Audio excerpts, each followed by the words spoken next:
हम लोग बहुत सारे लेकिन उनकी आतिशबाज होती है। बहुत सारे टीचर कहते हैं कि ये फॉर्मेशन आप बताती हैं, कोई भी नहीं बताता।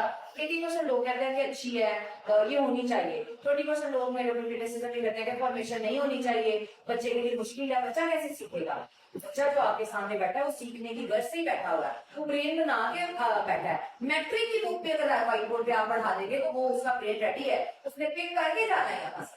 तो फॉर्मेशन आपको मुश्किल लग रही है, बच्चे को मुश्किल नहीं लगती। और मैंने देखा है जुरेन मुझे कहती है मेकअप कैप, मैं कहती यस। स्लैंड डाउन वो बोलती है, मैं कहती यस। स्लीपिंग लाइन, फिर वो कहते हैं इट विल मेक नंबर 2।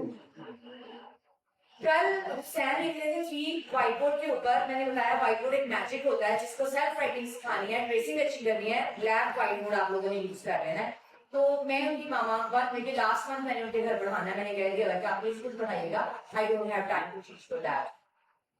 सो उसकी मामा ने कहा कि ये ना होगी सेल्फ राइटिंग मुझे करवानी पड़े। तो मैंने उन्हें कहा स्टैंड हियर, मैंने कहा स्ट्रेट डाउन, उसने कहा start from the dot now straight down, I spoke out and he has written.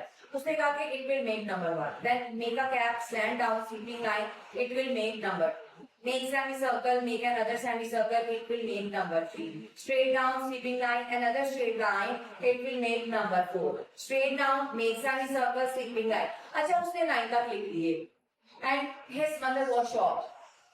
मैंने कहा फॉर्मेशन इसलिए बताई जाती है कि फीचर फॉर्मेशन होता जाता है, बच्चा लिखता जाता है, रेकग्निशन भी हो जाती है।